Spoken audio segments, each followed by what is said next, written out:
جو طبقہ سب سے زیادہ کمزور تھا، دہاڑی دار تھے، جو ہر روز پیسہ کماتے تھے تو بچوں کو کھلاتے تھے اپنے خاندان کو، یا جو ہفتے کی کمائی کر کے بچوں کو کھلاتے تھے، تو جب اکانومی بند ہوئی، جب ملک بند کیے گئے لاک ڈاؤن میں، تو ان کو یہ سب سے زیادہ متاثر ہوئے، اور دنیا میں ساری دنیا میں غربت بڑھی۔ تو اس وقت جن ممالک نے جلدی اور سب سے تیزی سے اور شفافیت سے یہ متاثر طبقے کی مدد کی، اس میں ورلڈ بینک کے مطابق چوتھے نمبر پر پاکستان کا احساس پروگرام تھا۔ تو میں آج آپ کو پھر سے اس کی خراج تحسین پیش کرتا ہوں، کیونکہ اگر وہ جس تیزی سے آپ پروگرام نہ کرتے احساس کا، تو آج اور بھی بہت بڑی مشکلات ہمارے کمزور طبقے کو گزارنی پڑنی تھی۔ ویسے بھی 25% ہماری جو آبادی ہے وہ غربت کی لکیر سے نیچے ہے، تو اس کی وجہ سے جو ہم نے جلدی اور آپ نے اور پھر شفافیت سے، کیونکہ وہ بڑا، کسی نے یہ نہیں کہا آج تک کہ کسی کو سیاسی بنیاد پہ یا فائدہ پہنچایا ہو یا نقصان پہنچایا ہو، یہ کسی کی طرف سے کمپلینٹ اس لیے نہیں آیا کیونکہ ٹیکنالوجی کا استعمال کیا گیا اور بہترین طریقے سے سب مستحق لوگوں کو امداد کی گئی۔ اب یہ جو آج آپ نے پروگرام لانچ کیا ہے، اس کی بڑی اہمیت ہے۔ اس کی دو وجہ سے اہمیت ہے۔ ایک تو دنیا میں یہ ایک چیز ثابت ہو گئی کہ جب بینکنگ سسٹم کے اندر لوگ آتے ہیں تو وہ بینکنگ سسٹم کے اندر جیسے جیسے وہ رجسٹر ہوتے ہیں اس ملک میں غربت کم ہونی شروع ہو جاتی ہے۔ اور دوسرا اس کا جو پہلو وہ یہ ہے کہ جب خواتین کی مدد کی جاتی ہے، جب ان کو آپ روزگار دیتے ہیں یا ان کو جو اس کا جو لفظ ہے فائنینشیل انکلوژن، ان کو بھی آپ لے کے آتے ہیں فائنینشیل سسٹم کے اندر، تو وہ اس سے سب سے تیزی سے غربت کم ہوتی ہے۔ اور یہ اس کی جو ثانیہ نے بتایا بھی کہ اور ملکوں کے اندر بھی، نائجر میں اور کینیا میں اور بنگلہ دیش میں، یہ سب ایکسپیریمنٹ ہو چکے ہیں کہ جب ان کی مدد کریں آپ خواتین کو مین سٹریم میں لے کے آئیں، ان کو یہ جو آج موبائل والیٹ، یعنی ان کو بھی بینکنگ سسٹم کے اندر لے کے آئیں، تو وہ پھر ان کو اب کنٹرول آ جاتا ہے اپنی زندگی پہ، وہ پیسے بچا سکتی ہیں، وہ پھر اور بزنس شروع کر سکتی ہیں، اور جو ہم احساس پروگرام کے ذریعے ان کی ڈائریکٹ امداد کرتے ہیں تو اس کو وہ پھر بہتر استعمال کر سکتی ہیں۔ اور یہ جو آج آپ نے لانچ کیا، انشاءاللہ جس طرح باقی آپ کے پروگرامز ماشاءاللہ ٹھیک چل رہے ہیں، اچھا چل رہے ہیں، کامیاب ہو رہے ہیں، جو بڑی دیر پلاننگ 2 سال تو پلاننگ میں لگی تھی، تو اب وہ زمین پہ وہ امپلیمنٹیشن پہ پروگرام آ رہے ہیں، تو انشاءاللہ یہ جو آج ہم نے لانچ کیا ہے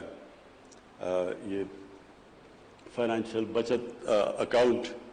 انشاءاللہ اس کا بھی یہ بھی کامیاب ہوگا۔ میں کوئین میکسیما کا نارویجن ایمبیسڈر، ان کا شکریہ ادا کرتا ہوں کیونکہ انہوں نے خاص پاکستان آئی اور انہوں نے اس چیز میں ہماری مدد بھی کی اور اس کو پروموٹ بھی کیا، تو ان کا میں شکریہ ادا کرتا ہوں۔ میں آخر میں یہ کہنا چاہتا ہوں کہ کوئی بھی ملک ایک عظیم ملک نہیں بن سکتا جب تک وہ طبقہ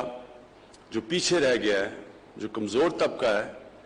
جب تک وہ ان کو نظر انداز کرتا رہتا ہے، وہ اوپر نہیں آ سکتا۔ کبھی بھی کوئی ملک ایک عظیم ملک نہیں بنا جدھر ایک چھوٹا سا جزیرہ ہو امیر لوگوں کا اور سمندر ہو غریب لوگوں کا، وہ کبھی بھی عظیم ملک نہیں بن سکتا۔ اور ہمارا جو نبی صلی اللہ علیہ وسلم نے مدینہ کی ریاست میں ثابت کر کے دکھایا تھا کہ پہلی دفعہ دنیا میں ایک ریاست نے ذمہ داری لی تھی اپنے کمزور طبقے کی، ایک فلاحی ریاست بنائی تھی، اور وہ دنیا اس چیز کی شاہد ہے، وٹنس ہے کہ اتنی تیزی سے کبھی کوئی قوم دنیا کی تاریخ میں اوپر نہیں آئی۔ اور وہ قوم نے پھر دنیا کی امامت کی کئی صدیوں کے لیے، اور اس کی جو بنیاد رکھی گئی تھی وہ مدینہ کی ریاست میں رکھی گئی تھی، ایک فلاحی ریاست بنائی تھی جس میں احساس تھا، جس میں رحم تھا، کمپیشن تھا، جس نے ہر بیواؤں، معذوروں کو، یتیموں کو، غریبوں کو اس نے اپنا بنایا تھا۔ اور وہ ہمارے لیے ہمیشہ، قرآن میں ہمیں حکم ہے کہ ان کی سنت پہ چلو، ان کی زندگی سے سیکھو، تو وہ ہمارے لیے ہمیشہ کے لیے مثال ہے کہ کوئی بھی قوم اس ماڈل پہ جب چلتی ہے وہ قوم اوپر آ جاتی ہے، چاہے وہ مسلمان ہو یا نہ ہو۔ اور جو دوسری ساتھ اس کے کہ قانون کی بالادستی، قانون کی حکمرانی، قانون کے سامنے سب ایک برابر،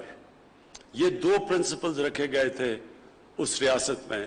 اور آج اگر آپ دنیا میں دیکھیں تو جو قوم اوپر گئی ہے وہ ان دو پرنسپلز پہ اوپر گئی ہے۔ چائنا بھی اگر آج ایک دنیا کی سب سے تیزی سے بڑھتی ہوئی ایک نیشن ہے، ایک قوم ہے جو کہ لگ رہا ہے کہ سب کو پیچھے چھوڑ جائے گی، تو اس نے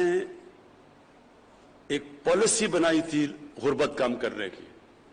70 کروڑ لوگوں کو اس نے غربت سے نکالا تھا 30 سالوں کے اندر، 35 سالوں میں۔ تو جب غربت کم ہوئی وہ قوم بھی اوپر چلی گئی۔ تو ہمارا بھی بالکل وہی ماڈل ہے کہ ہم پورا زور لگا رہے ہیں کہ اس ملک میں ہم اپنے کمزور طبقے کو اوپر اٹھائیں، اور اس سے ریلیونٹ ہے یہ جو آج موبائل والیٹ اور یہ جو ہم نے احساس بچت اکاؤنٹ خواتین کے لیے کیا ہے۔ اس کا مقصد ہی یہ ہے کہ ہمارے جو خواتین ہیں اور وہ کئی دفعہ پیچھے رہ جاتی ہیں، ان کے بینک اکاؤنٹس نہیں ہیں، ان کی مدد کی جائے، ان کو بھی مین سٹریم میں لایا جائے۔ تو میں پھر سے آپ کو سارے نشتر مبارک دیتا ہوں اس نئے انیشیٹو کے لیے۔ شکریہ۔ احساس پروگرام کو دنیا کا چوتھا بڑا کامیاب پروگرام مانا گیا ہے۔ کورونا کی وجہ سے مختلف ملکوں کو معاشی مشکلات کا سامنا کرنا پڑا اور اس وجہ سے سب سے زیادہ مزدور اور دہاڑی دار طبقہ